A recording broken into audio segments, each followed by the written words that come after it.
Hello friends, welcome to my channel. நம்ம இன்றைக்கி ஒரு பிரியாணி டேஸ்ட்டில் சிம்பிளாக தக்காளி தொக்கு செஞ்சு நம்ம தக்காளி சாதம் தான் செய்ய போகிறோம்.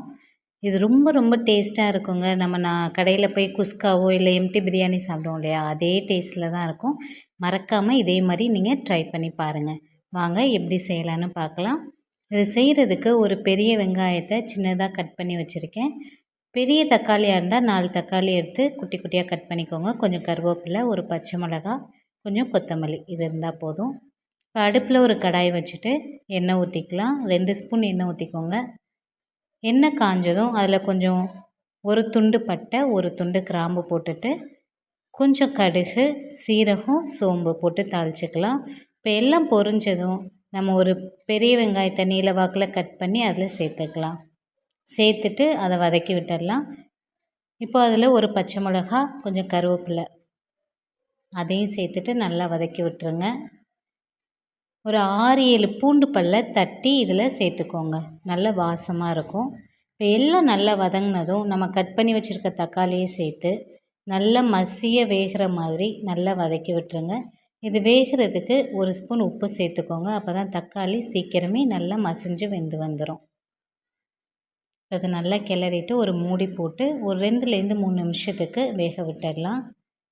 இப்போ பாருங்கள், தக்காளி எந்த அளவுக்கு குழைவாக வெந்து வந்திருக்கு. இந்த மாதிரி நல்லா வெந்ததுக்கு அப்புறமா இதில் 1/4 ஸ்பூன் மஞ்சள் தூள், 1/2 ஸ்பூன் மிளகாய் தூள் சேர்த்துட்டு இதையும் நல்லா கலந்து விட்டுருங்க. மிளகாய்த்தூள் உங்கள் காரத்துக்கு ஏற்ற மாதிரி சேர்த்துக்கிட்டால் போதும். ரொம்ப காரம் கம்மியாக வேணும் அப்படின்னு விருப்பப்படுறவங்க 1/4 ஸ்பூன் மட்டும் மிளகாய்த்தூள் சேர்த்துக்கோங்க. ஏன்னா நம்ம ஒரு பச்சை மிளகாயும் சேர்த்துருக்கோம்.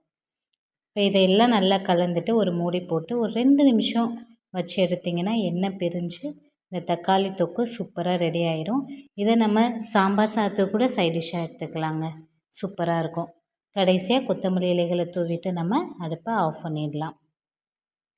இப்போது இது இருக்கட்டும். நம்ம தனியாக ரைஸ் வேக வச்சு வடித்து வச்சுருக்கோம் இல்லையா, இப்போ அந்த சாதத்தை எடுத்து இந்த தக்காளி தொக்கில் நம்ம தேவையான அளவு சேர்த்து நல்லா கிளறிக்கலாம். மெதுவாக பொறுமையாக கிளறுங்க. சாதமும் கொஞ்சம் உதிரி உதிரியாக இருந்தால் இந்த சாதத்துக்கு சூப்பராக இருக்குங்க. அவ்வளோதாங்க. ரொம்ப ரொம்ப சிம்பிளாக டக்குன்னு செஞ்சிடலாம். உங்கள்கிட்ட சாதம் கொஞ்சம் மீந்து இருந்தால் கூட இந்த தக்காளி தொக்கை செஞ்சு இந்த வெரைட்டி ரைஸை நம்ம செஞ்சிடலாங்க. இதே மாதிரி நீங்களும் ட்ரை பண்ணி பாருங்கள். இந்த வீடியோ பிடிச்சிருந்தால் மறக்காமல் லைக் பண்ணுங்கள், ஷேர் பண்ணுங்கள் அண்ட் நம்மளோட சேனலையும் சப்ஸ்கிரைப் பண்ணிக்கோங்க. Thank you friends.